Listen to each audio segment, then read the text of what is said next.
Undefeated 5-division world champion na si Floyd Mayweather Jr. may pahayag tungkol sa potential na rematch ni na undefeated WBA lightweight champion Tank Davis versus Ryan Garcia. Pahayag ni Floyd Mayweather na it's up to them two, still a big money fight. It was a hell of a fight.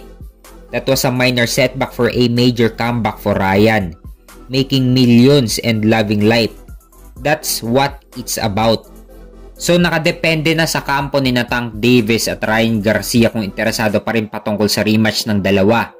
Tinalo ni Tank Davis si Ryan Garcia last year sa pamamagitan ng knockout sa round 7, kung saan tinamaan si Ryan Garcia ng kaliwa ni Tank Davis sa katawan at dito na napaluhod si Ryan Garcia. At mabalik tayo tungkol sa usaping rematch ng dalawa. Humihingi ng rematch si Ryan Garcia kay Tank Davis dahil kung mapapansin sa unang laban nila, nagdemand ang kampo ni Tank Davis ng rehydration clause. Ibig sabihin ang 136 pounds catch weight na napagkasunduan nila kung saan sila magtatagpo pagdating sa pangalawang weigh-in. Hindi pwedeng bumigas sina Tank Davis at Ryan Garcia ng lagpas sa 10 pounds. So ibig sabihin kung 136 pounds ang unang timbang nila, hindi sila pwedeng lumagpas sa 146 pounds sa pangalawang weigh-in. Kaya advantage ito kay Tank Davis dahil natural weight niya ang lightweight division na 135 pounds. So magkalapit lang ang 136 pounds na napagkasunduan nila. So luging-lugi at pigang-piga na si Ryan Garcia sa 135 pounds sa lightweight division. Tapos 136 pounds pa ang napagkasunduan kay Tank Davis. Idagdag mo pa ang rehydration clause na demand ng kampo ni Tank Davis. Kaya ang gusto ngayon ni Ryan Garcia ang rematch kay Tank Davis pero sa 140 pounds super lightweight division sila maglalaban. At wala ng rehydration clause.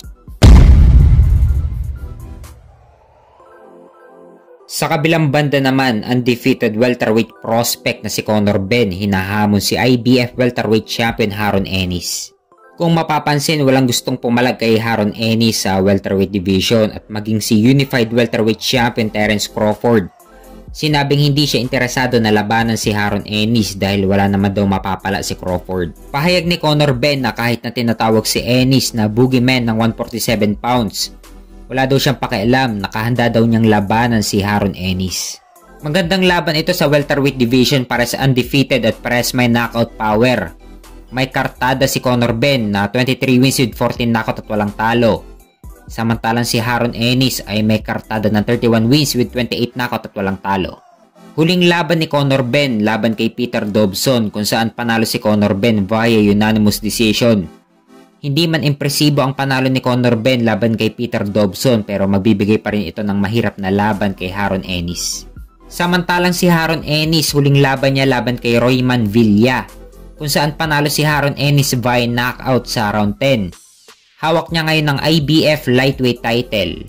Wala pang pahayag ang kampo ni Haron Ennis tungkol sa paghahamon ni Conor Benn pero napapabalita na lilipat na si Haron Ennis sa matchroom boxing ni Eddie Hearn. Hawak din ni Eddie Hearn si Conor Benn, kaya kung lilipat si Ennis sa matchroom boxing, madali lang maikakasa ang laban nila ni Conor Benn.